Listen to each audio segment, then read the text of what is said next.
الرحمن الرحیم الحمد للہ رب العالمین والصلاة والسلام علی سید المرسلین نبینا محمد وعلی آلہ وصحبہ اجمعین وبعد۔ حاضرین محترم، بزرگ عزیز و معزز مشاہدین، محترم سامعین، آج کا جو عنوان ہے، جیسے آپ کو اطلاع ہے، ماہ ربیع الاول کی برکتیں۔ ربیع الاول کا نام جیسے ہم سنتے ہیں تو عام مسلمانوں کے ذہن میں یہی بات آتی ہے کہ یہ رسول اللہ صلی اللہ علیہ وسلم کی پیدائش کا مہینہ ہے، اور اسی مناسبت سے ہمارے انڈیا، پاکستان اور کچھ اور ممالک کے اندر بڑے زور و شور سے عید میلاد النبی منائی جاتی ہے، اور اتنی شدت سے لوگ مناتے ہیں، اس معاملے میں اتنی شدت کرتے ہیں کہ نہ منانے والے کو یا اس سے روکنے والے کو مسلمان ہی نہیں سمجھتے، اسلام سے خارج کرتے۔ یہ کہتے ہیں کہ یہ اللہ کے رسول کا منکر ہے یا توہین کرنے والا، اور دوسرے الفاظ میں یہ وہابی ہے۔ وہابی کا مطلب یہ سب چیزیں لے کر ان کے اوپر ٹھپا لگا دیتے ہیں۔ وہابی کا مطلب ہے کہ گمراہ، وہابی کا مطلب ہے کہ منکر رسول، وہابی کا مطلب ہے کہ وہ کافر۔ اس طرح کے مفاہیم سے وہابی کا لیبل چسپاں کیا جاتا ہے۔ در حقیقت ہمیں اور آپ کو معلوم ہے کہ محمد رسول اللہ صلی اللہ علیہ وسلم کا اس مہینے سے بڑا گہرا تعلق، ایسا اللہ نے تعلق رکھا کہ خود محمد رسول اللہ صلی اللہ علیہ وسلم نے اس مہینے کے اعتبار سے آپ کی ولادت بھی ہوئی ہے، آپ کی وفات بھی ہوئی ہے، اور آپ کی نبوت بھی ہوئی ہے، نبی بھی بنے، اور آپ کی ہجرت بھی ہوئی۔ تو اس اعتبار سے اگر دیکھا جائے تو آپ کی نبوت کی صداقت بھی اسی مہینے میں بتاؤں گا کیسے، اور اسلام کے بول بالے کے اعتبار سے، اسلام کے غلبہ پانے کے اعتبار سے بہت ہی اہم ترین واقعات بھی اسی مہینے کے اندر ہوئے ہیں۔ میں انہی چیزوں کو بیان کرنے کے لیے اس ٹاپک جو میں نے عام رکھا کہ ربیع الاول کی برکتوں کا مطلب یہ کہ ربیع الاول کے اندر وہ چیزیں ہوئی ہیں جن کی برکات اللہ تعالیٰ نے پھیلا دی ہیں اسلام کے غلبے کے لیے۔ تو اگر ہم تھوڑا سا جائزہ لیں تو تقریباً 10 چیزیں جو ہے اس مہینے کے اندر ہوئی، 10 باتیں جو اسلام کے غلبے سے اس کا تعلق ہے یا محمد رسول اللہ صلی اللہ علیہ وسلم سے اس کا تعلق۔ موضوع میں داخل ہونے سے پہلے ہمیں اس بات کی طرف غور کرنا ہے کہ محمد رسول اللہ صلی اللہ علیہ وسلم کا مقام کیا ہے۔ اللہ تعالیٰ نے ارشاد فرمایا سورہ توبہ کی آخری آیات میں، جو بھی ہمارے قاری صاحب نے تلاوت کی، لَقَدْ جَاءَكُمْ رَسُولٌ مِّنْ أَنفُسِكُمْ عَزِيزٌ عَلَيْهِ مَا عَنِتُّمْ حَرِيصٌ عَلَيْكُمْ بِالْمُؤْمِنِينَ رَءُوفٌ رَحِيمٌ۔ اس ایک آیت کے اندر اللہ تعالیٰ نے، یہ سورہ توبہ کی آخری آیت، اس کے بعد ایک اور آیت ہے، آخری آیت سے پہلے کی آیت۔ اس آیت میں اللہ تعالیٰ نے نبی علیہ السلام کی 5 خصوصیات بیان۔ پہلی خصوصیت کہ لقد جاءکم رسول، تمہارے پاس رسول پہنچ گیا۔ اب آگے اس رسول کی اللہ تعالیٰ خصوصیات بیان فرما۔ پہلی خصوصیت ہے کہ من انفسکم، وہ تم ہی میں سے ہے۔ اب تم ہی میں سے ہے، اس کا ایک مطلب انسانوں میں سے، کیونکہ اللہ کے رسول، بلکہ جتنے رسولوں کو اللہ نے بھیجا وہ انسانوں میں سے بھیجا، اور انسانوں میں سے بھی اللہ نے مردوں ہی کو بھیجا، کوئی عورت رسول نہیں بنی، کسی عورت کا اللہ نبی نہیں بنایا۔ یہ اور بات ہے کہ ایک کو جو ہے شوق چل رہا ہے تو جو اس نے بھی دعویٰ کر دیا کہ میں بھی نبی آؤں۔ یہ کون تھی؟ سجاح بنت حارثہ، جو جھوٹی مدعی نبوت تھی، اللہ نے اس کو ذلیل کیا۔ پھر بعد میں جو ہے وہ تاریخ یہ بتاتی ہے کہ وہ پھر سے اسلام کی طرف آ گئی، توبہ اس نے کر لیا پھر اسلام پہ۔ لیکن جتنے انبیاء اور رسول آئے وہ سب کے سب جو ہے انسانوں میں سے آئے، اور وہ سب کے سب مرد ہی تھے، کوئی خاتون نہیں۔ کچھ کہتے ہیں کہ مریم علیہ السلام یہ نبیہ تھی، نبیہ نہیں تھی، نبیہ ہونے کا کوئی ثبوت نہیں ہے۔ ہاں اللہ تعالیٰ نے ان پر کچھ وحی نازل کی، کچھ جو ہے اخبار دیا ایک متعین ایک مخصوص حالت کے لیے، کیونکہ وہاں سے ایک معجزہ ظاہر ہونا تھا عیسیٰ علیہ السلام کی شکل میں، لیکن اس بات کا کہیں ذکر نہیں ہے کہ وہ نبیات، لیکن ایک رسول کی وہ والدہ ہیں، اور اللہ تعالیٰ نے ان کے اعزاز میں ایک سورت کا نام بھی اللہ نے رکھ دیا۔ تو بہرکیف رسول تمام کے تمام انسانوں سے آئے اور مردوں سے ہی اللہ نے ان کو چنا۔ اب یہ اور بات ہے کہ محمد رسول اللہ صلی اللہ علیہ وسلم کا اللہ تعالیٰ نے جو رسول چنا، انسانوں کے لیے بھی چنا، جنات کے لیے بھی، آپ دونوں کے لیے رسول، کیونکہ اس بات کا کوئی ثبوت نہیں کہ جنات کے لیے بھی کوئی خاص رسول آیا ہو، اس کا کوئی ثبوت نہیں۔ اسی وجہ سے محمد رسول اللہ صلی اللہ علیہ وسلم جب پہلی مرتبہ جب جنات ایمان لائے نصیبین کے موقع پر، طائف سے واپسی کے موقع پر، انہوں نے رسول اللہ صلی اللہ علیہ وسلم کی آیات کو سنا، جیسا ذکر اللہ تعالیٰ نے سورہ احقاف کے آخری رکوع میں اللہ نے رکھا، وَإِصْرَفْنَا إِلَيْكَ نَفَرًا مِنَ الْجِنِّ يَسْتَمِعُونَ الْقُرْآنَ۔ تو انہوں نے ان کے اس قول کو، ان کے اس ایمان لانے کو اللہ تعالیٰ ذکر کرتے ہوئے ان کے اس قول کو بھی اللہ نے اس میں ذکر کر دیا کہ انہوں نے کہا کہ موسیٰ کے بعد ہم پہلی مرتبہ جو اس طرح کا کلام سن رہے ہیں، موسیٰ کے بعد ہم جو پہلی مرتبہ جو اس طرح کا ایک نبی جو ہم پا رہے ہیں۔ تو اس کا مطلب یہ ہوا کہ اس سے پہلے جو ہے وہ موسیٰ علیہ السلام پر ایمان لانے والے تھے، اور موسیٰ کون تھے؟ بشر تھے یا ہے کہ جن تھے، تو ان پر ایمان لانے والے جنات بھی تھے۔ تو معلوم یہ ہوا کہ جنات کے لیے بھی وہی انبیاء اور رسول ہیں جو انسانوں کے لیے، کیونکہ انسانوں کو اللہ تعالیٰ نے مخلوقات میں سب سے افضلیت دی، تو جو سب سے افضل ہوگا اس کے ماتحتی میں جو اس سے لو کیٹیگری کے لوگ ہوں گے یا کم کیٹیگری کے لوگ ہوں گے وہ آٹومیٹک اس کے تحت آ جائیں۔ تو انسان چونکہ اشرف المخلوقات ہے، مخلوقات میں سب سے زیادہ اونچا مرتبہ اللہ نے اس کو دیا ہے، تو اس میں سے اللہ رسول بنا کر اس کے بعد کا جو مرتبہ ہے وہ جنات کا ہے۔ یہ اور بات ہے کہ انسان جو جن سے ڈرتا ہے، یہ ہماری بدقسمتی کہیں یا بیوقوفی کہیں یا بدعقلی کہیں یا کہ ایمان کی کمزوری کہیں، جبکہ جنات جو ہے یہ چونکہ نظر نہیں آتے ہمیں، اور انسان طبعی طور پر ہر اسی سے ڈرتا ہے جو نظر نہیں آتا۔ اب اگر بیٹھے بیٹھے یہاں پر اچانک کرنٹ آف ہو جائے، ایک خوفناک ایک آواز آئے، سب اٹھ کے بھاگیں گے۔ تو اندیکھی چیزوں سے انسان طبعی طور پر ڈرتا ہے، تو اسی وجہ سے ان سے بھی ڈر کا ایک مفہوم انسانوں کے درمیان میں بیٹھ گیا، ورنہ حقیقت یہ ہے کہ یہ بڑی کمزور قوم ہے، یہ بڑی ہی کمزور قوم ہے۔ ان کید الشیطان کان ضعیفہ، وہ جتنا بھی اپنا داؤ چلا لے، جتنی بھی اپنی قوتوں کو اکٹھا کر لے، لیکن ضعیف ہے۔ اللہ تعالیٰ پر جو ایمان رکھنے والا جو انسان ہے، اس کے مقابل میں جنات کی پوری قوم کچھ نہیں کر سکتی، ٹھہر نہیں سکتی۔ تو اللہ تعالیٰ نے انسانوں میں سے چنا رسولوں کو، اور جنات کو بھی اللہ تعالیٰ نے باؤنڈیڈ کر دیا کہ اس رسول پر ایمان لا۔ تو محمد رسول اللہ صلی اللہ علیہ وسلم دونوں مخلوق کے لیے رسول ہیں، انسانوں کے لیے بھی اور جنات کے لیے۔ تو اللہ نے فرمایا کہ من انفسکم، پہلی خصوصیت ہے کہ یہ رسول تم ہی میں سے آیا۔ تب تم ہی میں سے ایک عمومی مفہوم کیا ہے؟ انسانوں میں سے آیا، جسے کوئی انکار نہیں کر سکتا۔ دوسرا مفہوم یہ ہے کہ مخاطبین، اولین مخاطب کون ہیں اس کلام کے؟ عرب ہیں، اور عربوں میں بھی وہ ہیں جو اہل مکہ یا اہل مدینہ جو قبائل کے اعتبار سے جس زبان میں قرآن نازل ہوا، وہ لغت قریش کی زبان میں نازل ہوا۔ قبائل مختلف ہیں، عرب کے اندر بھی قبائل مختلف ہیں، لہجات مختلف لیکن سب سے اونچا جو کلام زبان کے اعتبار سے قریش کا۔ اسی وجہ سے جب اختلاف ہوا قراءات کا، تو حضرت ابوبکر صدیق رضی اللہ تعالیٰ عنہ نے قرآن آیات کو جمع کرنے والی جو ٹیم جو تھی، قرآن کو یکجا کیا گیا، کمپائل کیا گیا مصحف کے اعتبار سے، تو وہاں پر آپ نے فرمایا کہ جہاں پر لہجات کا اختلاف ہو گیا تو آپ نے حکم دیا کہ لغت قریش کو اختیار کرو، دوسرے قبائل کے لہجات کو چھوڑو، قریش کی لغت۔ تو قریش میں سے رسول اللہ صلی اللہ علیہ وسلم کو اللہ نے اٹھایا، نبی بنا۔ تو من انفسکم سے مراد انسانوں میں سے بھی ہیں، عرب میں سے بھی ہیں، قریش میں سے بھی۔ کیوں؟ اس رسول کو اللہ جب رسالت سے نوازا تو اللہ تعالیٰ کی یہ سنت نہیں ہے، طریقہ نہیں ہے کہ اللہ تعالیٰ اوپر سے کسی کو ٹپکا دے، اچانک آ جائے قوم کے اندر، میں اللہ کا رسول ہوں جی مجھے فالو کرو۔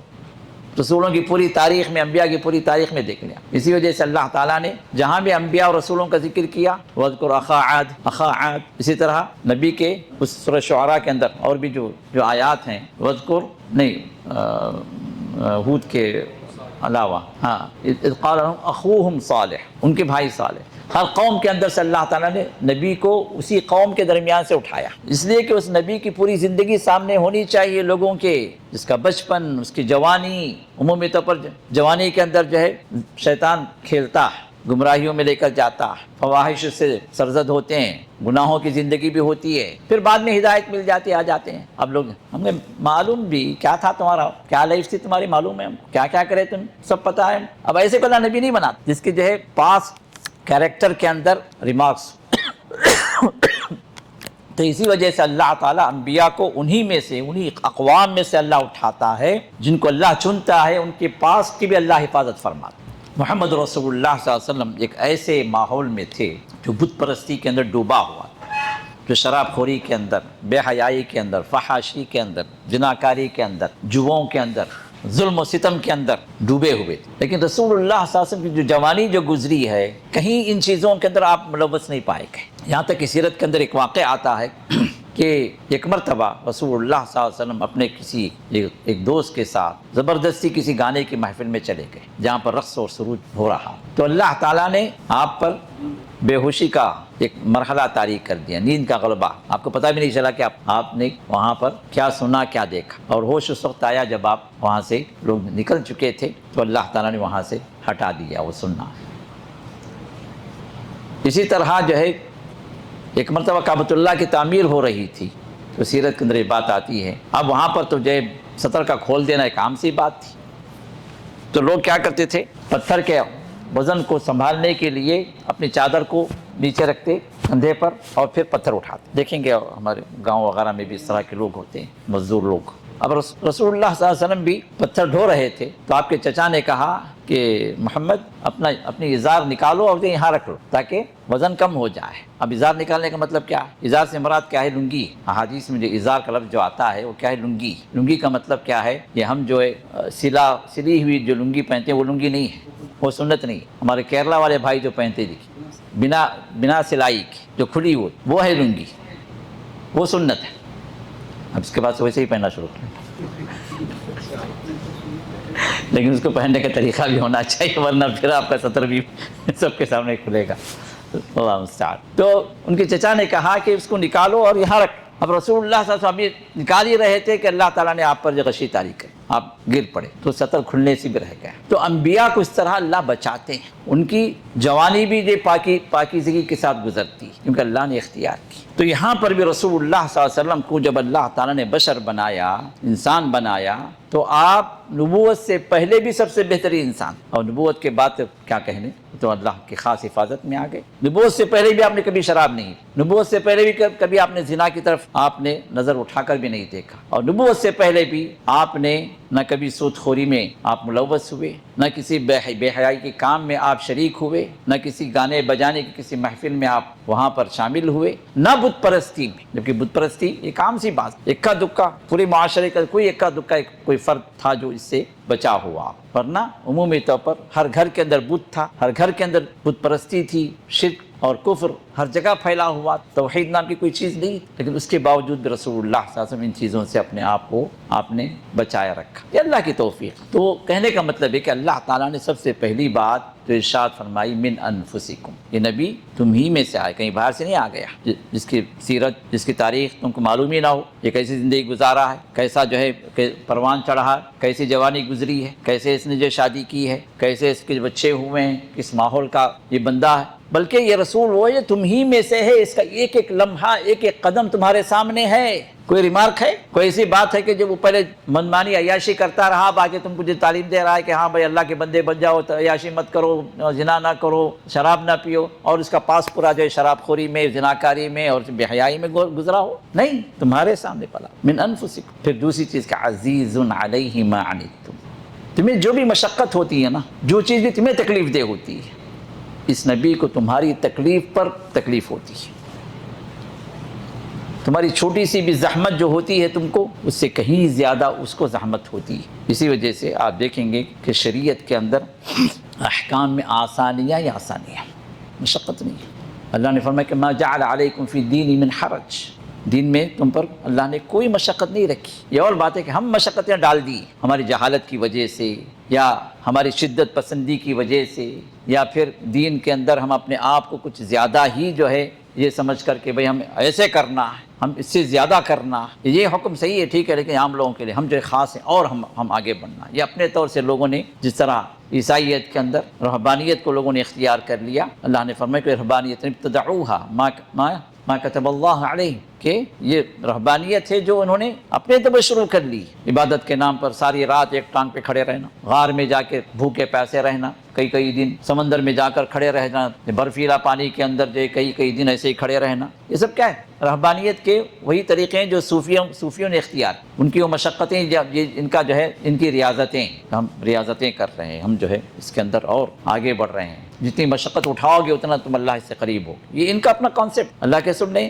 نہیں فرمایا، نہ صحابہ کو اپنے مشقت میں آپ نے ڈالنے کے والے احکام آپ نے دیے۔ جہاں کہیں مشقت ہوتی ہے شریعت کے اندر اس کا بدیل ہوتا ہے، اس کے آسانی کے لیے اللہ راستے کھولتا ہے۔ ایک بندہ کھڑا ہو کر نماز نہیں پڑھ سکتا، کیا کرے؟ نماز چھوڑ دے؟ نہیں، بیٹھ کر پڑھے۔ بیٹھ بھی نہیں سکتا، کیا کرے؟ لیٹ کر پڑھے۔ لیٹ کر بھی حرکت نہیں کر سکتا، اشارے سے پڑھے۔ غسل واجب ہے، اب پانی میسر نہیں ہے، پانی کو استعمال نہیں کر سکتا، کیا کرے؟ تیمم کرے، غسل کی نیت سے تیمم کرے، اور تیمم کا بھی وہی طریقہ ہے جو وضو کا طریقہ ہے، کوئی مختلف نہیں ہے۔ اور اکثر لوگ تیمم کرتے ہیں، دو ہاتھ پہلی مرتبہ مار دیتے ہیں، چہرے پہ پھیر لیتے ہیں، پھر دو ہاتھ مارتے ہیں، پھر یہاں کہنی تک ہاتھ جو ہے مسا کرتے ہیں، پھر یہ کہنی مسا کرتے ہیں۔ اس کی کوئی آتھینٹک دلیل نہیں ہے، ایک روایت ہے لیکن ضعیف ہے، لیکن صحیح روایت کیا ہے؟ طریقہ ایک ہی، ہاتھ ماریں، چہرے پر ملیں، اور پھر اسی ہاتھ سے آپ رائٹ کو مسا کریں اور پھر لیفٹ کو مسا کریں۔ ہاتھ پہ اس طرح، تو پہلے یہ تو لگ گئی نا، تو اب یہ ہاتھ اور یہ ہاتھ ہو گیا۔ یہی طریقہ غسل کا بھی، جو بخاری کا واقعہ ہے عمار بن یاسر کا، اس کے اندر رسول اللہ نے اسی طرح اپنے تیمم کو سکھلایا، اور یہ تیمم جو آپ نے سکھلایا جن پر غسل واجب تھا ان کے لیے سکھلایا۔ حضرت عمار بن یاسر پہ جو غسل واجب ہو گیا تو وہ کیا کیے، اپنے اوپر جو ہے قیاس کرتے ہوئے، غسل پر قیاس کرتے ہوئے کیا کرے کہ اپنے آپ کو مٹی کے اندر ایسے رول کیے تاکہ پورے بدن پر مٹی لگ جائے، جس طرح پانی پورے بدن پر بہنا چاہیے اس طرح وہ پورے بدن پر مٹی لگا لی۔ یہ سمجھے کہ بھائی اب یہ ہو گیا، میرا تیمم ہو گیا۔ پھر اللہ کے رسول کے پاس پہنچے تو رسول علیہ السلام نے آپ نے فرمایا کہ ایک فی کا تمہارے لیے یہ کافی تھا کہ تم اپنے ہاتھوں کو مارو، اپنے چہرے پر مل لو اور ہاتھوں کو یہاں تک مسح کر۔ تو غسل کے لیے بھی وہی تیمم ہے اور وضو کے لیے بھی وہی تیمم، طریقہ ایک ہی، صرف نیت کا فرق ہو۔ کوئی بندہ ایسی حالت میں ہے کہ تیمم بھی نہیں کر سکتا، اس کو باندھ دیا گیا، کیا کرے؟ نماز چھوڑ دے، نیت سے تیمم کرے، نیت، نماز نہیں چھوڑنا۔ نماز کے لیے سطر جو ہے ضروری ہے، سطر کا چھپانا شروط الصلاۃ میں۔ اب ایک بندے کو جو ننگا کر دیا گیا، باندھ دیا گیا، جیسے اسرائیل جو مظالم جو ڈھا رہے ہیں فلسطینیوں کے ساتھ میں، ایسے بھی جو واقعات سامنے آتے ہیں۔ اللہ حفاظت فرمائے ہمارے مسلمانوں کی، اللہ ان کافروں کو، ان دشمنان اسلام کو اللہ تعالیٰ یا تو ہدایت دے، اگر ہدایت ان کے نصیب میں نہیں ہے تو اللہ تعالیٰ انہیں ہلاک و برباد کرے، آمین یا رب۔ اب ایسے بھی حالات آتے ہیں کہ بندے کو ننگا کر دیا جاتا ہے اور باندھ دیا جاتا ہے، اب بندہ ہوش میں، اب یہ بندہ کیا کرے؟ نماز کا وقت آ گیا، ننگا، سطر چھپا ہوا نہیں ہے، نماز کی شرط ہی نہیں ہے، لیکن نماز ادا کرنی جس حالت میں، اس حالت میں باقی کرنے کے لیے نہ جو ہے پانی کی طرف جا سکتا ہے، نہ تیمم کر سکتا، اب وہ نیت سے تیمم کر، اور نماز جتنا ہو سکے، وہ اگر کھڑا ہو سکتا کھڑا ہو، نہیں کھڑا ہو سکتا بیٹھ کے ادا کرے، بیٹھ کے جس حالت میں، اس حالت قبلہ رو بھی جو پھر نہیں سکتا، وَلِلَّهِ الْمَشْرِقُ وَالْمَغْرِبُ فَأَيْنَمَا تُوَلُّوا فَثَمَّ وَجْهُ اللَّهِ۔ اب ایسے حالت میں جو بھی قبلہ تمہارے میسر ہو، جو ڈائریکشن بھی ہو، اسی پہ نماز نہیں چھوڑ۔ تو اللہ تعالیٰ نے اس دین کو آسان بنایا اس نبی کے ذریعے سے، ان الدین یسر، اللہ کے رسول ارشاد فرمائے ان الدین یسر، بے شک دین بڑا آسان ہے، وَلَن يُشَادَّ الدِّينَ أَحَدٌ إِلَّا غَلَبَهُ، جو انسان اپنے آپ کو سخت بنا دیتا ہے دین کے اندر تو دین اس پر غالب آ جاتا، پھر وہ اس کے لیے سختیاں شروع ہو جاتی ہیں، اس نے اپنے طرف سے کیا نا، دین تو آسان۔ تو اس نبی کا اللہ تعالیٰ نے دوسرا جو بس بیان کیا ہے، دوسری خصوصیت بیان کی، وہ کیا ہے؟ عزیز علیہ ما عنتم، جس معاملے میں تمہارے مشقت ہے، یہ مشقت اس نبی پر گراں گزرتی ہے۔ پھر اس کے بعد اللہ نے فرمایا عزیز علیہ ما عنتم حریص علیکم، تم پر بڑا حرص مند ہے، تمہارے لیے خیر ہو، تمہارے لیے رحمتیں ہوں، تمہارے لیے آسانیاں ہوں، تمہارے لیے جو ہے اللہ کی طرف سے مزید جو انعامات ہوں، بڑا خواہش مند۔ اولاد، ماں باپ اولاد کے لیے جتنا کچھ بھی خواہش مند ہوتی ہے کہ میرا بچہ اتنا بڑا ہو، اتنا ترقی ہو جائے، اس کی اتنی ترقی ہو جائے، اتنا جو ہے وہ آگے بڑھے، اتنا کامیاب ہو، جتنا والدین اپنے اولاد کے لیے فکر کرتے ہیں اس سے کہیں زیادہ چاہیے اپنی امتیوں کی فکر کرنے والے کہ امت کو خیر ملے۔ رات رات آپ کی گزرتی تھی امت کے لیے دعائیں کرتے ہوئے، ہدایت سے جو دور ہیں ان کی ہدایت کے لیے دعائیں ہوتی تھیں، جو ہدایت پر آ گئے ان کی ثابت قدمی کے لیے دعائیں ہوتی۔ مشقت والا کوئی اگر اگر نازل ہو جائے تو اللہ تعالیٰ سے رو رو کر گڑ گڑا کر اللہ تعالیٰ سے درخواستیں ہوتی تھیں، دعائیں ہوتی، یا اللہ تو آسان کر تیرے بندوں پر۔ آیت نازل ہوئی تھی وَلِلَّهِ مَا فِي السَّمَاوَاتِ وَمَا فِي الْأَرْضِ، آمن رسول سے پہلے والی آیت۔ تو اس میں اللہ نے کیا فرمایا؟ اگر تم ظاہر بھی کرو تو اللہ تعالیٰ پوچھیں گے، اگر تم چھپاؤ بھی تو تمہیں اللہ کے سامنے جواب دینا ہو۔ ان تبدوا ما فی انفسکم او تخفوہ یحاسبکم بہ اللہ، اللہ گرفت کریں گے۔ تم چھپا کے بھی کچھ کرو، چھپا کے بھی کچھ اپنے آپ کے اندر رکھو، دل میں رکھو بھی تو تم پکڑے جاؤ۔ صحابہ نے کہا کہ یا اللہ، اے اللہ کے رسول، یہ کیا معاملہ؟ ہم کرنے یا نہ کرنے پر تو ہم قادر ہیں، کنٹرول کر سکتے ہیں، لیکن دل کے اندر کوئی بات آتی ہے ہم اس کو چھپا دیے تو پھر اس پر ہم کیسے کنٹرول کریں؟ اللہ اس پر بھی پکڑیں گے ہمیں۔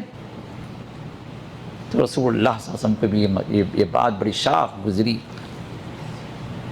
تو اللہ تعالیٰ نبی کی اس معاملے کے اندر آپ کی فکر کو دیکھتے ہوئے اللہ تعالیٰ نے پھر سے آیت نازل فاتقوا اللہ ما استطعتم لا یکلف، اس کے بعد کی آیت میں اللہ نے کیا فرمایا؟ لا یکلف اللہ نفسا الا وسعها، جتنا اللہ تعالیٰ آپ کو ذمہ دار بنائے، جتنی طاقت اللہ نے دی ہے اسی کے اعتبار سے تم سے سوال ہوگا، اتنے مکلف، اس سے زیادہ نہیں۔ تو یہ نبی جو تمہارے لیے بڑا حریص ہے، بڑا حرص مند ہے کہ تم کو خیر ملے، تم مشقتوں سے بچ جاؤ، شر سے بچ جاؤ، تمہاری دنیا میں سکون سے گزرے، آخرت میں بھی بلند مراتب تمہیں ملیں، جنت کے اعلیٰ درجات، اعلیٰ مقامات سے تم سرفراز بنو۔ اس نبی کی فکر، اس کے لیے کوششیں تھیں، اس کے لیے دعائیں تھیں، اور پھر فرمایا بالمؤمنین رؤوف، مومنوں پر بڑا ہی شفقت والا، بڑا ہی نرم دل، بڑا ہی شفیق۔ ایک باپ اپنے بچے پر جتنا مہربان ہوتا ہے اس سے کہیں زیادہ یہ امتیوں پر مہربان، بڑی شفقت کے ساتھ۔ آپ پر ظلم بھی کر دیا جائے، آپ پر جو ہے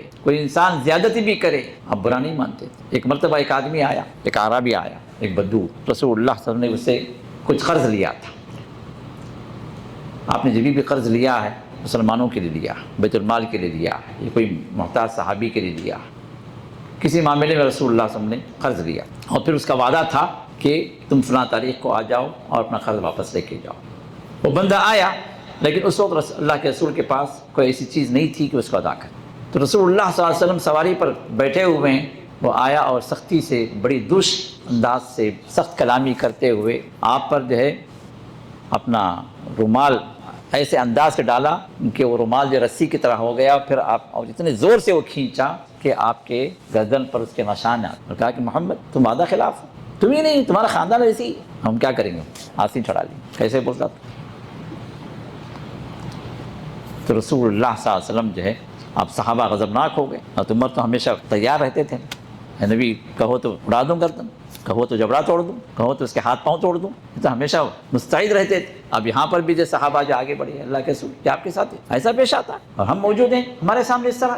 رسول اللہ صلی اللہ علیہ وسلم مسکرا دیجیے، اللہ کے رسول مسکرا دیے اور کہا کہ میرے صحابہ، وہ بندہ تو جاہل ہے، تمہیں یہ کہنا چاہیے تھا کہ اللہ کے رسول اپنے وعدہ کیا تو وعدے کے ساتھ اس کو دینا چاہیے تھے نا، یہ اس کا حق تھا۔ تم لوگ مجھے کہتے کہ میں اس کا حق ادا کرتا، تو یہ تھے اللہ کے رسول صلی اللہ علیہ وسلم۔ پھر آپ نے اس کے بعد کسی اور کو حکم دیا کہ اس کا ادا کر دو، اس سے دگنا دو، جتنا لیا گیا ہے اس سے زیادہ دو۔ تو بالمؤمنین رؤوف، بڑے ہی شفقت والے، رحیم، اور مومنوں کے ساتھ بڑی رحمتیں، بڑی رحمتیں۔ نبی علیہ السلام کی رحمتوں پر انشاءاللہ اگر ممکن ہوا تو اگلا درس انشاءاللہ دیں گے۔ تو کہنے کا مطلب یہ ہے کہ اللہ تعالیٰ نے اس نبی کو بہت سارے خصوصیات سے نوازا اور سید الرسل بنایا، امام الانبیاء بنایا، عظیمت والے رسولوں میں بھی اللہ نے فوقیت دی۔ یہ رسالت کا مقام آپ کو اللہ نے دیا جو کائنات میں کسی اور کو وہ مقام نہیں دیا۔ لیکن یہاں جو بات ہمیں سمجھنے کی ہے وہ یہ کہ رسول اللہ صلی اللہ علیہ وسلم کی دو حیثیتیں ہیں.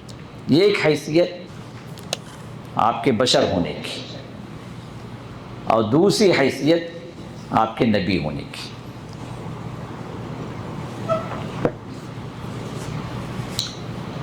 ہم دونوں ہی سلسلے میں ہم گواہی دیتے ہیں اشہد ان لا الہ الا اللہ و اشہد ان محمدا عبدہ و رسولہ. ہم گواہی دیتے ہیں کہ اللہ کے سوا کوئی عبادت کے لائق ہے، یہ توحید کی گواہی. اور دوسری گواہی واشہد ان محمدا، اور ہم گواہی دیتے ہیں کہ محمد صلی اللہ علیہ وسلم عبدہ، وہ اللہ کے بندے ہیں، وہ اللہ نہیں ہے، نہ اللہ کی صفات میں داخل ہے، وہ بشر ہے کیونکہ اللہ نے ان کو بشر کہا. لیکن بشر ہونے کے اعتبار سے، عبد ہونے کے اعتبار سے ہم بھی ہیں نا. پھر فرق کیا رہا؟ وہ رسول، اللہ نے انہیں رسالت دی اور تمہیں اس رسالت کو تسلیم کرنے والا تمہیں بنایا. اس نبی کے تم پیروکار بنو، واتبعوہ لعلکم تہتدون. اس نبی کی پیروی کرو، اس کی اتباع کرو، اس کی فرما برداری کرو. کیوں؟ لعلکم تہتدون، تاکہ تم ہدایت یافتہ بنو. ہدایت اللہ تعالیٰ نے اس نبی کی پیروی پر اللہ نے موقوف کر دی کیونکہ رسول. اب رسول علیہ الصلوۃ والسلام کی دو حیثیتیں، ایک حیثیت بشر کی، دوسری حیثیت نبی. اصل میں ان دونوں میں فرق لوگ نہیں کرتے، تو اس وجہ سے بہت سارے مسائل، بہت سارے ایشوز ہماری امت کے اندر موجود ہیں. اب بشر ہونے کے اعتبار سے رسول اللہ صلی اللہ علیہ وسلم اس دنیا میں آئے. آپ ایک ماں کے پیٹ سے جنم لیے. معلوم ہے آپ کی امی کون ہے، آپ کے ابو کون ہے، آپ کا خاندان کون سا ہے، کہاں پیدا ہوئے، کب پیدا ہوئے، کس طرح آپ پرورش پائے، کس کا دودھ پیا، کہاں کھیلے، کہاں بڑھے، پوری تاریخ موجود ہے. تو جس طرح ایک بشر اس دنیا میں آتا ہے، پیدا ہوتا ہے، اسی طرح اللہ تعالیٰ نے نظام رکھا ہے کہ اس کو مرنا بھی. ان باتوں کو ذرا غور سے سنیں تاکہ ہمارے پاس جو لوگ ہوتے ہیں، جو لوگ ہیں نا ہمارے بریلوی حضرات اور بعض دیوبندی حضرات بھی جو اس میں شامل ہیں، یہ ہمارے جو فرقے جو بنے ہوئے ہیں، اللہ کے رسول نور تھے، بشر نہیں تھے، جو نعرے بازیاں جو ہوتی ہیں نا، درحقیقت یہ لوگ معاملات کو نہیں سمجھتے، حقائق کو سامنے نہیں رکھتے، ان کو حقائق معلوم ہی نہیں. اب یہاں پر رسول اللہ صلی اللہ علیہ وسلم جس طرح بشر بن کر اس دنیا میں آئے، اسی طرح ایک بشر کے لیے اللہ تعالیٰ نے موت بھی لکھی ہے. تو آپ اس دنیا سے گئے بھی، کیونکہ جو آئے گا اللہ نے نظام کیا رکھا ہے اس کو جانا بھی. اللہ نے فرمایا کہ وما جعلنا لبشر من قبلک الخلد افإن مت فهم الخالدون. اے نبی، ہم نے آپ سے پہلے بھی کسی بشر کو ہم نے ہمیشگی نہیں دی اس دنیا کے اندر، اور اگر آپ مر جائیں، آپ کو موت آ جائے، تو کیا وہ لوگ زندہ رہیں گے، ہمیشہ رہیں گے؟ نہیں، وہ لوگ بھی مریں گے. اللہ نے فرمایا انک میت وانہم میتون، آپ بھی مرنے والے ہیں، یہ لوگ بھی مرنے والے ہیں جو دوسرے لوگ ہیں. ثم انکم یوم القیامۃ عند ربکم تختصمون، پھر تم جب اللہ کے پاس پہنچو گے، تم رب کے پاس قیامت کے دن، تو وہاں تمہارے جو آپس کی جو جھگڑے جو تھے، وہاں فیصلے وہاں ہوں گے. تو اللہ نے مرنے کا اشارہ کیا کہ آپ بھی مرنے والے. کیوں؟ اس لیے کہ آپ پیدا ہوئے. اگر آپ نازل ہوتے تو ممکن ہے اٹھا لیے جاتے، لیکن جو پیدا ہوئے نا، وہ اگر اٹھا بھی لیے گئے ہوں تو پھر سے ان کو آ کے مرنا. کون؟ عیسیٰ علیہ السلام. عیسیٰ علیہ السلام بھی ماں کے پیٹ سے پیدا ہوئے، بشر ہے. معجزے کے طور پر اللہ تعالیٰ نے کیا کیا؟ ان کو اٹھا لیا. بل رفعہ اللہ الیہ، اللہ نے ان کو اٹھا لیا آسمانوں. نبی علیہ السلام نے ملاقات کی ان کو تیسرے آسمان معراج کے موقع پر موجود ہیں. لیکن پھر قیامت سے پہلے اللہ ان کو نازل کریں گے. قیامت کی بڑی نشانیوں میں ایک نشانی وہ بھی ہے ان کا نزول عیسیٰ. دجال کے وقت میں آپ آئیں گے، رہیں گے، پھر اٹھا لیے جائیں گے. کیا؟ نہیں، موت آئی. کیوں؟ یہاں پیدا ہو. تو اللہ نے بشر کے لیے جو نظام رکھا ہے سب کے لیے، چاہے وہ نبی ہو غیر نبی ہو، جو پیدا ہوا اس دنیا کے اندر وہ اس دنیا میں مرے گا. یہاں تک کہ شیطان کو بھی موت، جنات کو بھی موت ہے نا. وہ دعا کے اندر والجن والانس یموتون، جیسے شام کی دعاؤں کے اندر رسول اللہ صلی اللہ علیہ وسلم کی دعا یہ بھی کرتے تھے، والجن والانس یموتون، اے اللہ تجھے موت نہیں ہے، لیکن جنات اور انسان سب کے سب مرنے والے، موت سب کو. اب رسول اللہ صلی اللہ علیہ وسلم بشری تقاضوں کے اعتبار سے آپ کھاتے بھی تھے، پیتے بھی تھے، حاجات بھی پوری ہوتی تھی، بازاروں میں بھی جاتے تھے، آپ کو بیماری بھی آتی تھی. بیماری آئی نا رسول اللہ صلی اللہ علیہ وسلم آخری میں مرض الموت میں، کیا کئی دن تک بیمار رہے، بلکہ ربیع الاول سفر کے مہینے کے اواخر میں آپ جو ہے سر درد میں مبتلا ہوئے بقیع سے واپسی پر. پھر یہ درد بڑھتا ہی گیا، پھر اس کے بعد بخار کے اندر آپ کئی دن تک تپتے رہے، اور اسی بخار کے اواخر کے اعتبار سے، اختتام کے اعتبار سے اللہ تعالیٰ نے آپ کی روح کو بھی قبض کیا. تو بیمار بھی ہوئے، زخمی بھی ہوئے نا احد کے موقع پر، بلکہ ایک بار آپ کی ٹانگ بھی ٹوٹی. آپ کئی دن تک جو عریش پر تھے، بخاری کے اندر روایت، آپ نیچے نہیں اترتے تھے، آپ گھوڑے سے گر پڑے تھے. بشر ہونے کے اعتبار سے جتنی چیزیں ایک بشر کے لیے ہوتی ہیں وہ تمام چیزیں، اور اسی میں جادو بھی ہے۔ جادو کا ہونا آپ پر یہ بشری تقاضوں کے اعتبار سے تھا، اور حفاظت اللہ تعالی نبوت کے اعتبار سے آپ کی مشرکین مکہ کو یہ اعتراض تھا نا، ارے بھائی یہ مسحور انسان ہے، یہ جو ہے جادوگر ہے، یا اس پر کسی نے جادو کر دیا یا الف البکرا، تو آپ کی نبوت کو انہوں نے جادو سے تعبیر کیا، تو اللہ نے انکار کیا کہ نہیں، آپ پر کوئی جادو نہیں ہوا ہے۔ لوگ ان آیات کو لے کر بخاری کے احادیث کو بھی انکار کرتے ہیں۔ میں ایک پوائنٹ آپ کے سامنے رکھنا چاہتا ہوں، کچھ لوگ انکار کرتے ہیں کہ رسول اللہ پر جادو نہیں ہوا، اور قرآن آیات کو دلیل دیتے ہیں جس میں اللہ تعالیٰ نے آپ پر جادو ہونے کا اللہ نے انکار کیا۔ تو در حقیقت قرآن بھی اپنی جگہ صحیح ہے، اور رسول اللہ کی صحیح احادیث یہ بھی اسی مشکات، یہ بھی وہیں سے آئی جہاں اللہ کا کلام جہاں سے اترا ہے، رسول اللہ کی صحیح احادیث بھی وہیں سے ہمیں ملی ہے۔ ان هو الا وحی یوحی، وحی کے ذریعے سے اللہ کے رسول کلام ہے، تو دونوں میں کبھی کوئی کانٹرڈکشن آ ہی نہیں سکتا۔ در حقیقت اللہ تعالیٰ نے جو انکار کیا ہے آپ کی نبوت کے اعتبار سے، آپ نے جو باتیں بھی اپنی نبوت کے اعتبار سے بیان کی ہیں اس میں کوئی سحر نہیں ہے، نہ وہاں تک کوئی پہنچ سکتا، نہ ان چیزوں کو بدلنے کے لیے، اس میں رد و بدل کرنے کے لیے، اس میں کچھ داخل کرنے کے لیے نہ کسی جن کو کوئی طاقت تھی، نہ کسی جادوگر کو کوئی طاقت، وہ اللہ کی حفاظت۔ لیکن بشر ہونے کے اعتبار سے جو احادیث جادو کی آئی ہیں وہ بشر ہونے کے اعتبار سے، یہ فرق ہم لوگ نہیں کر سکتے، یہ نہیں کرتے ہیں لوگ، یہ ان کو پتہ نہیں ہوتا ہے کس معاملے کا، تو اس وجہ سے ان دونوں گڑبڑ کر کے کیا کہتے ہیں، جب قرآن کہتا ہے کہ جو ہے یہ اللہ کے رسول جادوگر نہیں ہے یا آپ پر جادو نہیں کیا گیا ہے، تو پھر اب احادیث کہتی ہیں آپ پر جادو ہوا ہے، تو پھر احادیث غلط ہو گئی، آپ کی سمجھ غلط، آپ سمجھے نہیں مسئلہ۔ اللہ کا کلام بھی اپنی جگہ صحیح ہے، وہ کلام نبوت کے اعتبار سے آپ کے نبوت کے پہلو کا اللہ نے ذکر کیا، کیونکہ مشرکین مکہ آپ کے جسم پر یا کہ آپ کی بشریت پر اعتراض نہیں کرتے تھے، بلکہ وہ تو پوری طرح مانتے تھے آپ بشری ہیں، یہ اور بات ہے کہ ہمارے لوگ نہیں مانتے، لیکن مشرکین مکہ جو ہے ان کو بڑا اعتراض یہی تھا کہ یہ بشر کیسے رسول بن گیا بھائی، تو اس وجہ سے معجزہ طلب کرتے، تو اللہ نے جواب میں کیا دیا، جواب میں کیا فرمایا، سورہ بنی اسرائیل کے اندر کئی چیزوں کا انہوں نے مطالبہ کیا، اگر آپ جو رسول نے ذرا بتاؤ جی ہمارے سامنے ایک لمبی سیڑھی بڑی سیڑھی لاؤ، چڑھو یہاں نیچے سے اوپر تک آسمانوں تک جاؤ، پھر ہمارے سامنے سے کتاب وہاں سے لے آؤ اور ہمیں پڑھاؤ، ہم پڑھیں اس کتاب، دیکھو خود کسی کو پڑھنا نہیں آتا تھا لیکن بولتے تھے ہم لاؤ ایسی کتاب جو ہم پڑھ سکیں، امی قوم تھے، یا بولتے تھے کہ ابھی جو اس صحرا آؤ، باہر صحرا پورا صحرا ہی تھا نا باہر، اس صحرا کے اندر جو ایک سونے کا محل تعمیر کرا دو، ایسی تعجیزی چیزیں تھیں جو انسان نہیں کر سکتا، تو رسول اللہ صلی اللہ علیہ وسلم کو اللہ نے کیا جواب دیا، هل كنت الا بشرا رسولا، نبی آپ کہیے میں تو ایک بشر ہوں بھائی، میں نے کبھی صرف دعوے کیے، میں نے صرف میں ایسا کر دوں گا ویسا کر دوں گا یہ کر دوں گا، میں نے کب دعوے کیے اسے؟ ہاں فرق یہ ہے کہ اللہ نے مجھے چنا، میں بشر بھی ہوں رسول بھی ہوں، ابھی بشر ہونے کے اعتبار سے بہت ساری چیزیں جو انسان کے ہونے کے اعتبار سے جو اس کو رہتی ہیں وہ تمام چیزیں اللہ کے رسول کے ساتھ تھی۔ اب یہ پہلو بشریت کا، اور دوسرا جو پہلو ہے وہ ہے نبوت کا، تو رسول اللہ صلی اللہ علیہ وسلم جب سے نبی بنے اس وقت سے آپ کے ساتھ نبوت کی صفت آپ کے ساتھ جڑ گئی، نبوت کا اعزاز آپ کو مل گیا، اب وہاں پر نبی ہونے کے اعتبار سے اللہ کا نور جو اللہ نے نازل کیا ہے، وَأَنزَلْنَا إِلَيْكُمْ نُورًا مُبِينًا، اللہ نے فرمایا کہ ہم نے تمہاری طرف نور مبین کو نازل کیا، اللہ کے کلام، اللہ کے وحی، اللہ کی کتاب قرآن کریم، نورانی مخلوق فرشتوں کی شکل میں آتی جاتی، تو اس نبی کو اللہ تعالیٰ نے اپنے نور سے متصف کیا جو اللہ کے کلام کے ذریعے سے اللہ کے رسول کو ملا۔ سمجھ نہیں بات، اللہ کے رسول مکمل نور نہیں تھے، جو کہتے ہیں نا اللہ کے رسول مجسم نور ہیں، آپ کا سایہ یہ نہیں تھا، کس نے کہا کہ سایہ نہیں تھا، کہاں سے لائے؟ سایہ کا واضح ذکر جو بخاری کے اندر موجود ہے، جب ام المؤمنین عائشہ رضی اللہ عنہا کے گھر کو آپ تشریف لائے ہجرت کے موقع پر جس دن ہجرت کے نکلنا تھا، یہ ہجرت کا واقعہ بھی اسی مہینے میں ہوا، ربیع الاول میں ہوا، تو رسول اللہ صلی اللہ علیہ وسلم جب آ رہے تھے، عائشہ فرماتی ہیں کہ رسول اللہ صلی اللہ علیہ وسلم سے پہلے میں نے آپ کا سایہ دیکھا، سایہ آگے آ رہا تھا، اور میں نے دیکھا کہ کس کا سایہ، تو پھر مجھے معلوم ہوا کہ اللہ کے رسول کا سایہ کا واضح ذکر ہے۔ اب چونکہ ایک نور کا ایک کانسیپٹ بنا لیا گیا نا، اللہ کے رسول نور ہیں، نور مجسم ہیں، تو پھر نور کا سایہ کہاں سے ہوگا بھائی؟ تو رسول اللہ سے مجسم نور نہیں، آپ بشر ہیں، لیکن نور کو اللہ تعالیٰ نے آپ کو عطا کیا، وہ نور قرآن کریم کا نور، وہ نور کلام الہی کا نور ہے، وہ نور اللہ کے احکام کا نور ہے، وہ نور اللہ کی عبادات کا نور ہے۔ الصلاۃ، حدیث کیا ہے؟ الصلاۃ نور، الصدقۃ ضیاء، الصلاۃ نور، یہ ایمانی نور جو ہے، اعمال کا نور اللہ تعالیٰ اتنا بڑھا دیتے ہیں، یہ نور اللہ تعالیٰ وہاں پر بھی ہمیں مہیا کریں گے، ہم میں سے ہر ایمان والے، جب ہم پل صراط کو پار کریں گے، ہر ایک کے ساتھ جو نور ہوگا وہ کس کا نور ہوگا؟ ہمارے ایمان کا نور ہوگا، ہمارے اعمال کا نور ہوگا جو اللہ تعالیٰ وہاں قائم کرے، اور وہی دعا اللہ نے ہم سے کہا، ربنا اتمم لنا نورنا، کون سا نور ہے؟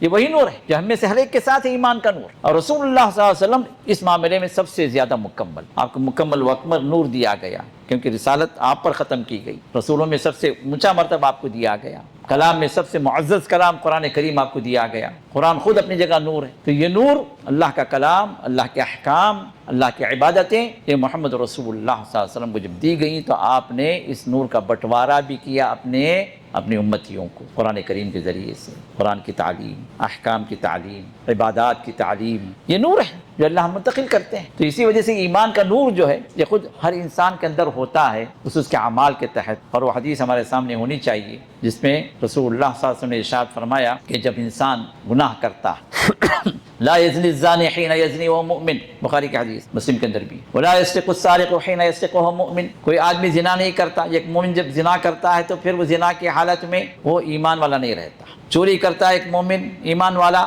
تو پھر وہ ایمان کی حالت میں جب وہ چوری کرتا ہے تو ایمان اس سے ہٹ جاتا ہے، وہ ایمان کی حالت میں نہیں رہتا۔ اب یہ جو حدیث جو آتی ہے گناہ کے وقت میں انسان کا ایمان ہٹ جاتا ہے، تو اس میں ایک تفسیر تو یہ ہے کہ اس کے ایمان کے اندر کمی آ جاتی، کیونکہ ایمان اگر مکمل ہوتا تو ایمان کے نور میں اگر وہ اس وقت موجود ہوتا تو پھر گناہ کی سیاہی اس تک نہیں آتی۔ اللہ کی اطاعت نور ہے، اللہ کی معصیت سیاہی ہے، ظلمات۔ نور کا اپوزٹ کیا ہے؟ اندھیرا، ڈارکنس۔ انسان جب گناہ کرتا ہے تو کیا ہوتا ہے؟ رسول اللہ نے ارشاد فرمایا کہ اس کے دل پر ایک کالا دھبا بیٹھتا ہے۔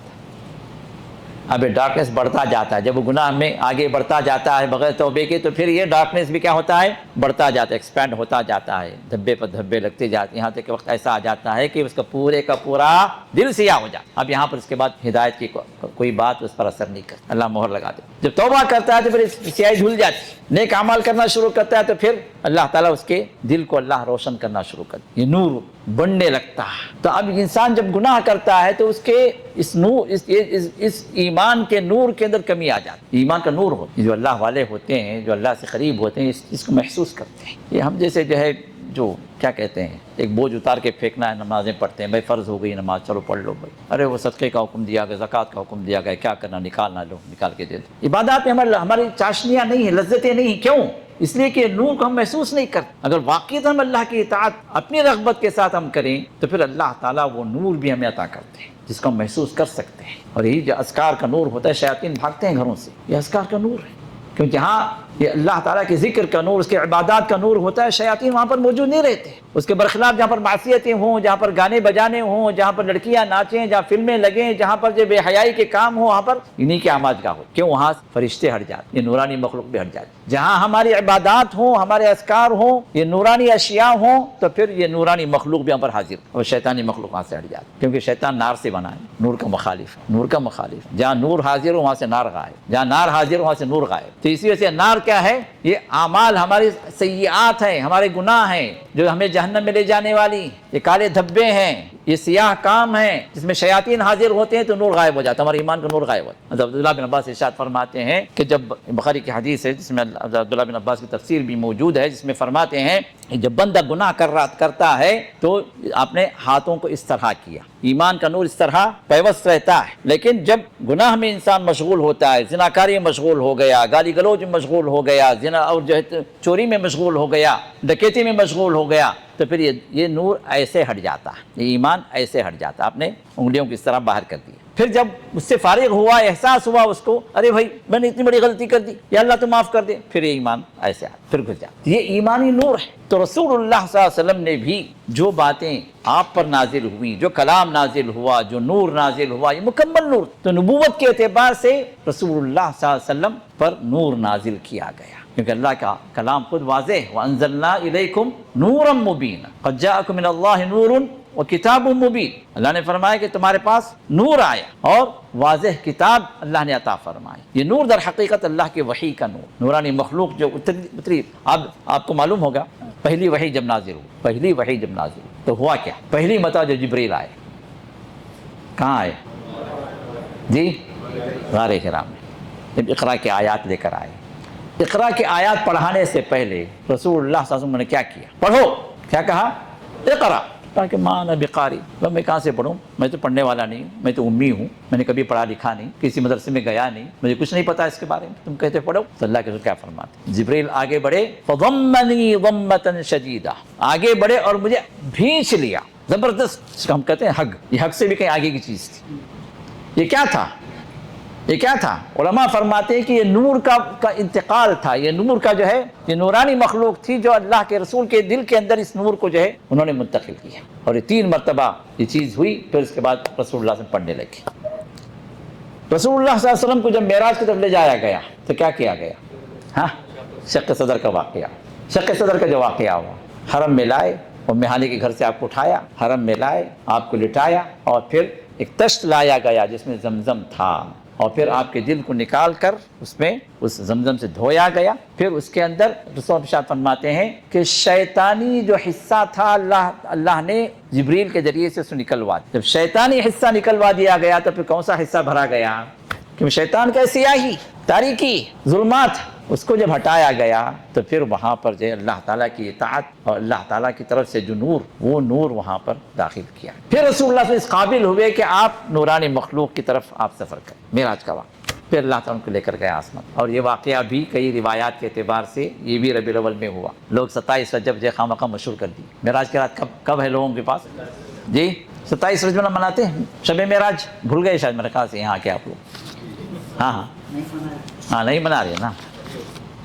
تو شب معراج 27 رجب لوگوں کے اندر مشہور ہے، کوئی دلیل نہیں ہے اس کی، مہینوں کا اختلاف ہے، کس مہینے میں بھی نہیں معلوم۔ تو ایک روایت یہ بھی ہے کہ ربیع الاول میں شب معراج۔ میں نے شروع میں کہا کہ رسول اللہ صلی اللہ علیہ وسلم کی نبوت کو تائید کرنے والا واقعہ بھی اسی مہینے میں ہوا، شروع میں نے ذکر کیا۔ اور واقعہ کون سا ہے؟ یہی معراج کا واقعہ، کہ وہ واقعہ جو اللہ کے رسول کی تائید میں ہوا، ملکوت السماوات والارض کو دکھانے کے لیے ہوا۔ آسمان اور زمین میں اللہ کی بادشاہت کیسے چلتی ہے اس کا ایک نظارہ تھا، فرشتوں کا دیدار تھا، فرشتے کیسے جو ہے ان کی لائف چل رہی ہے آسمانوں کے اندر، ان کی ایکٹیویٹیز کیا ہیں آپ کو دکھایا گیا، جنت اور جہنم کے نظارے آپ کو کروائے گئے، یہ آسمان کی پوری سیر جو کروائی گئی اس کے لیے رسول اللہ تیار کیا گیا پہلے، کہاں پر؟ حرم کے اندر، شق صدر کے واقعے کہ نور کی تکمیل کے ساتھ اللہ کے رسول کو لے جایا گیا نورانی مخلوق کے اس کنگڈم میں، یا کہ اس دنیا میں جہاں پر نورانی مخلوق رہتی ہے۔ پھر اللہ تعالیٰ سے ملاقات یا شرف گفتگو، اب دیدار کے بارے میں تو اختلاف ہے، لیکن قرآن تو ثابت کرتا ہے کہ اللہ تعالیٰ سے براہ راست گفتگو ہوئی رسول اللہ صلی اللہ علیہ وسلم کی، یہ گفتگو ہوئی۔ وَأَوْحَىٰ إِلَىٰ عَبْدِي مَا أَوْحَىٰ، سورۃ النجم کے اندر جو آیات ہیں یہ اسی وقت کی آیات کہ اللہ تعالیٰ سے گفتگو۔ کیوں؟ اب وہاں پر رسول اللہ صلی اللہ علیہ وسلم کے بارے میں بعض نے کہا کہ اللہ کے رسول نے خود اللہ کو دیکھا براہ راست، لیکن جمہور علماء یہ کہتے ہیں کہ نہیں، اللہ کا دیدار نہیں ہوا، بلکہ آپ سے جب پوچھا گیا تو آپ نے فرمایا کہ میں نے نور کے حجابات کو دیکھا، نور کے پردوں کو دیکھا، نور کے پردوں کو دیکھا۔ ابو ذر کی حدیث کے اندر جب آپ سے پوچھا گیا تو آپ نے فرمایا کہ نور ان اراہ، وہ تو نور ہے اللہ تعالیٰ، اللہ نور السماوات والارض، تو میں کیسے دیکھوں؟ تو جو لوگ جو یہ ثابت کرتے ہیں کہ اللہ کے رسول نے اللہ کو دیکھا، وہ لوگ اسی روایت کو پڑھتے ہیں نور انی ارا، انا ارا ہو کر پڑھیں گے تو میں کہاں سے دیکھوں اس نور، وہ منع ہوتا، مطلب میں نے نہیں دیکھا۔ لیکن اگر روایت اس طرح پڑھی جائے نور انی ارا یا انی ارا، وہ نور ہے اور حقیقت میں نے اس کو دیکھا، یہ معنی۔ تو اسی ایک روایت سے جو پھر دو طرف بھی پھر اختلاف ہوا، چلے گئے۔ بہرحال آپ دیکھیں نہ دیکھیں، لیکن اس نورانی عالم کے اندر آپ پہنچے کیونکہ اللہ تعالیٰ نے آپ کو اس قابل بنا دیا کہ آپ کے قلب اطہر کے اندر اس نور کو بھر دیا گیا۔ تو معلوم یہ ہوا کہ رسول اللہ صلی اللہ علیہ وسلم کی دو حیثیتیں، ایک بشری حیثیت ہے، ایک نبوی حیثیت۔ ان دونوں میں فرق نہ کرنے کی وجہ سے ہی مسائل ہمارے مسلمانوں کے درمیان میں گروپوں میں تقسیم ہو گئے، گروہوں میں تقسیم ہو گئے، فرقوں میں بڑھ گئے۔ نہیں، اللہ کے رسول بشر تھے، بشر نہیں تھے کہ ہاں نبوت کے اعتبار سے اگر آپ کہیں گے تو آپ کے ساتھ نور تھا، آپ کو اللہ نے نور دیا تھا، لیکن بشری تقاضوں کے اعتبار سے آپ پیدا بھی ہوئے، آپ بشری تقاضوں کے اعتبار سے آپ زندہ بھی رہے، بیوی بچے بھی رہے، مرض اور سقم بھی رہا، صحت و عافیت کا معاملہ بھی تھا، کھانا پینا بھی تھا، پھر اس کے بعد آپ جس طرح اس دنیا سے آئے اس دنیا سے چلے بھی گئے، اور قرآن کہتا ہے کہ آپ میت۔ اب جو یہ کہتے ہیں کہ بھئی اللہ کے رسول نور تھے، تو پھر یہ بھی کہتے ہیں یہ نہ کہو کہ آپ مر گئے، انتقال کر گئے، کیا کہو پردہ فرما گئے، کیونکہ نور پردے میں چلا گیا۔ اب یہ وہ لوگ ہیں جو بشریت کا انکار کرتے ہیں، اور بشریت کا انکار در حقیقت قرآن کا انکار۔ یہ لوگ سمجھے نہیں بات، کیونکہ تمام انبیاء کو اللہ نے بشری بنایا نا، اور آپ سردار الانبیاء ہیں تو پھر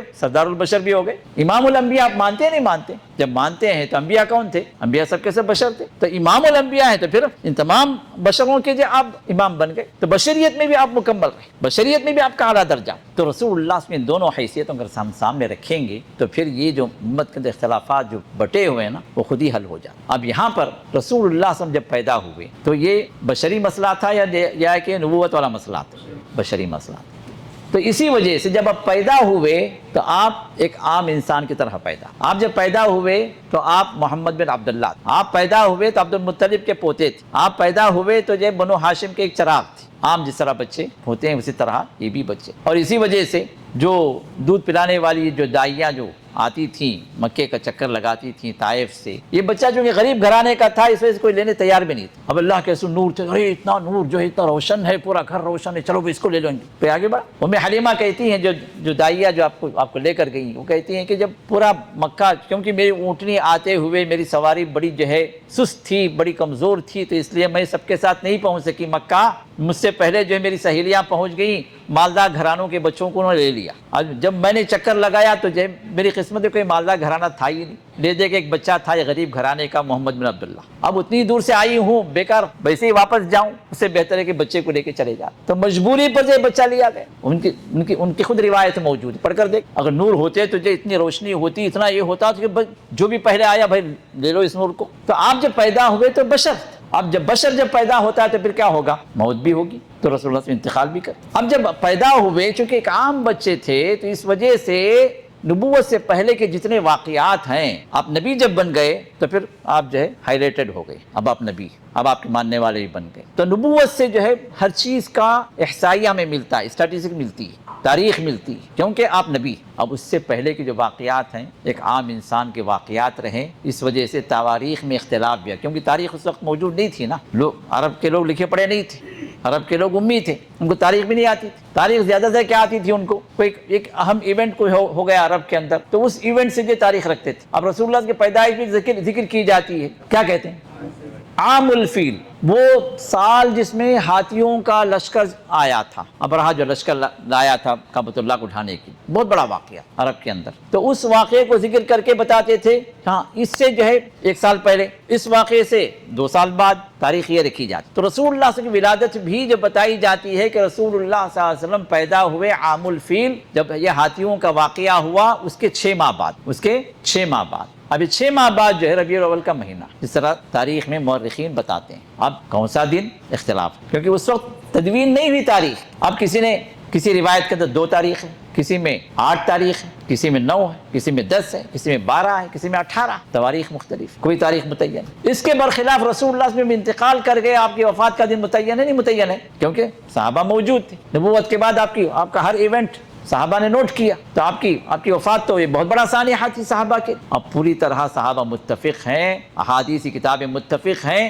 کہ آپ کی وفات کب ہوئی؟ 12، لیکن ولادت کب ہوئی؟ کوئی اتھینٹک روایت نہیں۔ تحقیقی اعتبار سے محققین کہتے ہیں 9، اور تاریخی اعتبار سے جو مورخین کہتے ہیں 8، دونوں روایت۔ اس کے علاوہ بھی 10 اور 12 کی بھی روایت ہے، 18 کی بھی روایت ہے، 2 کی بھی روایت کا اختلاف۔ اب 12 ربیع الاول کو جو انسان جو ہے مولود مناتا ہے، میلاد النبی مناتا ہے، خوشیاں مناتا ہے، جشن مناتا ہے، کہہ تو رہا ہے کہ اللہ کے رسول کی ولادت، لیکن حقیقت کے اعتبار سے اگر دیکھا جائے تو اللہ کے رسول کی وفات کا دن، اس وفات پہ خوشیاں منا رہا ہے بندہ، یہ سمجھتے نہیں لوگ۔ اب یہاں پر رسول اللہ صلی اللہ علیہ وسلم جس بات کو آپ نے ڈیفائن کیا ہے وہ کیا ہے؟ جب آپ سے پوچھا گیا کہ پیر کے دن روزہ رکھنے کی حکمت کیا ہے اللہ کے رسول، تو آپ نے مسلم کی حدیث ہے، آپ نے فرمایا کہ فیہ ولدت و فیہ بعثت۔ آپ نے 2 باتوں کا ارشاد، 2 باتوں کو آپ نے بتایا۔ فیہ ولدت، یہ وہ دن ہے جس میں میں پیدا ہوں، اور یہی وہ دن ہے جس میں میں نبی بنایا گیا۔ آپ نے دونوں حصے ذکر کی، بشریت کی بھی اور نبوت کی، اور دونوں یہی دن۔ تو رسول اللہ صلی اللہ علیہ وسلم پیر کے دن روزہ رکھا کر، اتنا تو یقین ہے کہ اللہ کے رسول خود ارشاد فرمایا۔ اب ان دنوں کے اندر تحقیقی روایات کے اعتبار سے اگر جو ہے محققین نے، مورخین نے جو اس وقت پیر کا دن ربیع الاول کے اعتبار سے جنہوں نے تحقیق کی وہ بتاتے ہیں کہ اس سال جو ہے 9 بنتا ہے پیر کا دن، 9 ربیع الاول۔ اب جب 9 یا 8 یہ جو آپ کی ولادت ہے، لیکن 12 آپ کی جو وفات کی تعیین ہے، تو پھر اب خوشیاں منانا کس اعتبار سے؟ اب جو لوگ کہتے ہیں کہ نہیں اللہ کے رسول کی ولادت ہوئی ہے ہم خوشیاں مناتے ہیں، تو پھر وہ دن یوم وفات بھی ہے تو غم بھی تو منانا ہے نا؟ نہیں غم نہیں منائیں گے، اس سے خوشیاں منائیں گے۔ اگر واقعتاً میلاد ہی منانا ہے تو ہمیں کہتے ہیں اللہ کے رسول روزہ رکھا کرتے تھے پیر کا دن، ہر دن روزہ رکھو نا میرے بھائی، لیکن ہر پیر کو روزہ رکھنا جو ہے یہ کب ہونا؟ ہم تو سال میں ایک مرتبہ مسلمان بنتے ہیں، عید میلاد النبی منا کے جب پورا ثبوت دے دیتے ہیں کہ ہم ہی سچے عاشق رسول ہیں، عاشقان رسول، بڑے بڑے بورڈ لگتے ہیں عید میلاد النبی بنانے کے، سال میں ایک مرتبہ اپنے محبت کا اظہار کر دو، مسلمان بن جاؤ، پھر باقی جو ہے سارا سال سوتے رہو، نمازوں تک کی پابندی، بلکہ ساری رات عید میلاد منائیں گے، فجر چھوڑ کے سو جائیں گے، اور اسی عید میلاد کے اندر جو ہے ڈی جے، گانے، باجے، ڈانس، اب تو جو ہے کچھ نیا ایک ٹرینڈ نکلا ہے، پتہ ہے، ایک 2-3 سال سے میں اس کو نوٹ کر رہا ہوں، کہیں کسی جگہ جلوس نکالا جا رہا ہے، اس میں گانے باجے سب ہیں، ڈانس بھی ہے، لیکن ساتھ میں جو ہے ایک خوبصورت لڑکی کو بٹھا دیا جاتا ہے، وہ لڑکی شرما کے بیٹھی ہوئی، ارے یہ کیا؟ یہ ہو آئی ہے عید میلاد منانے کی، لا حول ولا قوت الا باللہ۔